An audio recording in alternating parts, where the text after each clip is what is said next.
Henry, people will be rightly concerned that the migrant hotel in their town or village or city, wherever they are, might indeed have one of these 19 suspected terrorists in it. And it is something that people have been worried about for a rather long time. Indeed. And so they should be.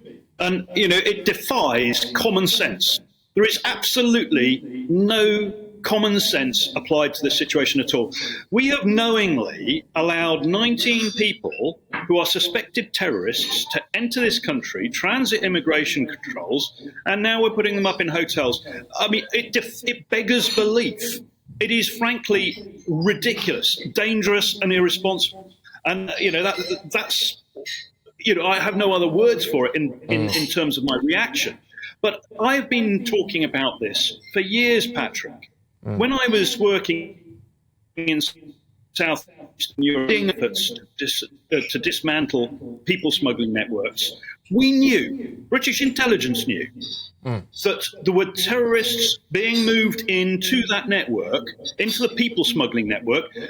Their cover was that they were economic migrants, and in that case, there were 4 in particular who headed to Norway, and that we were able to detect and deal with.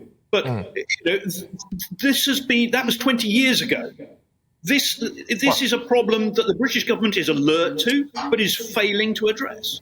No, indeed. And for a long time, people were saying, well, look, they're all fleeing war and they are all genuine refugees. And then people were quite politely pointing out to them that a lot of people were just fleeing Albania, or indeed, in the case of all of them, France, in order to come over here. And then people say, well, all right, what about those genuinely fleeing the war-torn countries then? The war-torn countries. Well, having a look at the countries that these people are supposedly from, it's Afghanistan, it's Iraq, it's Iran, it's Libya, and it's Somalia. And the uncomfortable truth about this, although I'm not uncomfortable talking about it, the uncomfortable truth for a lot of the Bleeding Heart Brigade is that some of the people coming from those countries might have actually been responsible for the terrorism over there, not just fleeing it. Indeed. And, there is no question of that, Patrick. I know of cases where, this is a contentious issue, there is a large school of thought, including within the British military, that interpreters working for the British military in Afghanistan should be given an open door to the UK.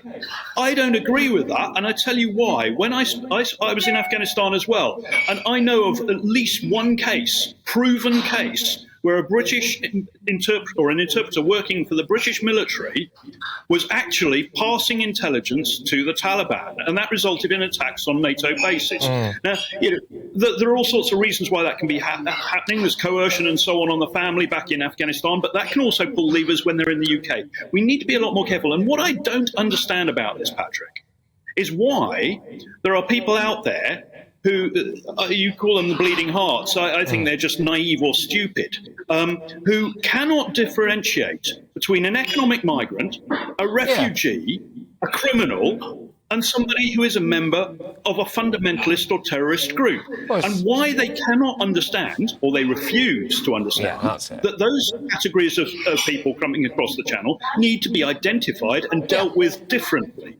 This, as people have been saying on social media today, I put out something about this earlier this morning. The reactions I got was, but so what would you do with refugees then? These are not refugees. No, that's not what you're talking about. Exactly. And this is the vital thing now. For far too long, people have been completely burying their heads in the sand, as you rightly said, with the economic migrant issue of it all. And then they tried to say that everyone was fleeing war. Well, unfortunately, now it appears that we've got some people coming from genuinely war-torn countries who, as I said earlier, might have been responsible for that war and not actually fleeing it to begin with.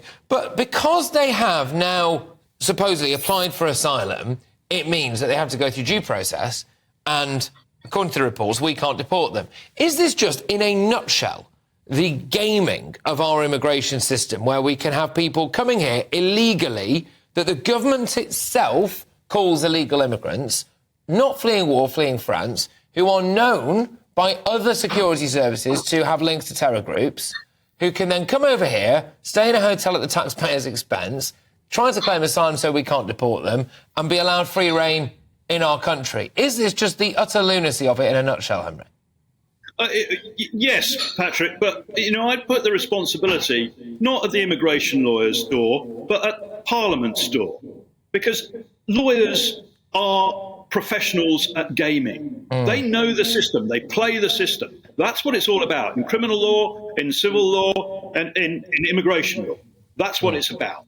And the only reason that they're able to do that is because of the Home Office, justice, and legislative policies that we've got in place. Now, I've argued as well. I mean, without talking about the barges too much, I've argued that the barge only acts as a useful function if it's used as a screening centre or facility prior to people being allowed to enter immigration controls in the UK.